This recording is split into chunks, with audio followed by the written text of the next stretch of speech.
Hi everyone, welcome to the Highlights from Ukraine podcast, your daily audio summary of the latest news reported in the Ukrainian media. My name is Artem, and here is the news.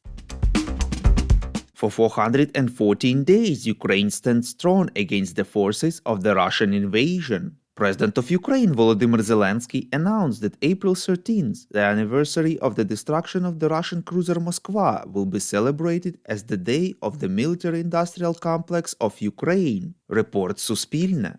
According to the president, thanks to the Ukrainian missile Neptune, the enemy flagship went exactly where it belongs, like all other Russian warships. He stressed that Ukraine continues to develop new technologies, including drones and sea drones.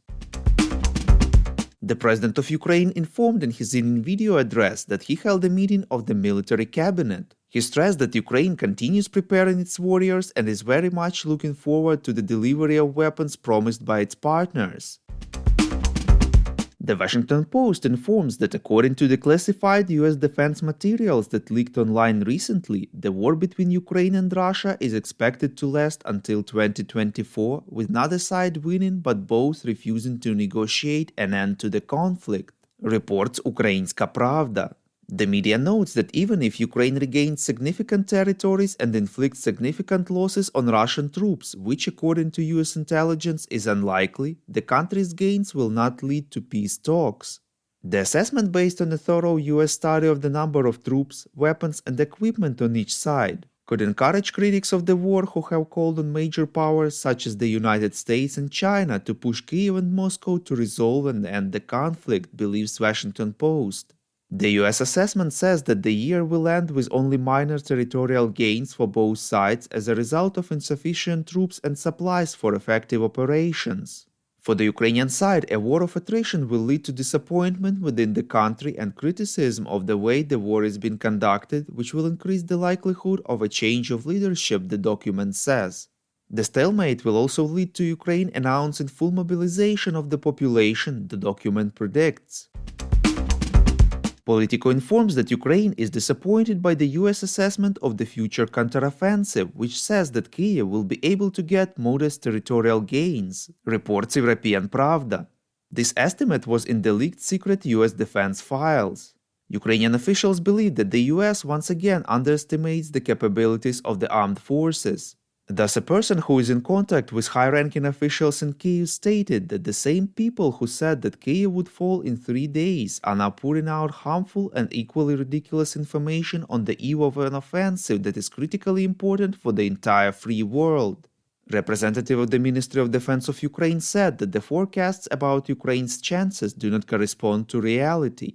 This gives us grounds for suspicion about how seriously the US supports Ukraine's goals of completely ousting Russia from the country, he said. Politico believes that it could also signal a decline in trust between Washington and Kyiv ahead of a crucial few months of fighting that could dictate the course of the war with Russia. We would really appreciate if you could recommend us to your friends and family as well as share information on social media. This way more people would learn about the podcast and truth about Russia's invasion of Ukraine. A court in The Hague ordered Russia to pay $5 billion in compensation to Naftogaz Ukraine for damages caused by the seizure of its assets in Crimea in 2014, reports Interfax Ukraine.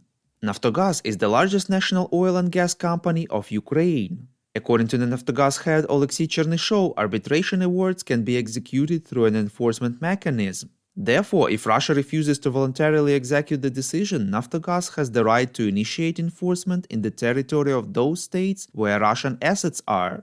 Naftogaz said that the compensation established by this decision is the largest awarded by an international arbitration tribunal as indemnity for the expropriation of assets by Russia in Crimea.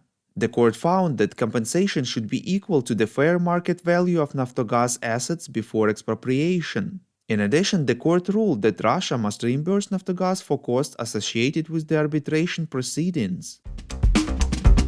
Prime Minister of Poland Mateusz Morawiecki announced the delivery of another batch of MiG-29 fighter jets to Ukraine, reports Ukrainska Pravda. He noted that the Polish military aviation has enough of modern Western jets, plus enough NATO jets have been deployed to it so that the Polish military no longer needs the MiG-29s.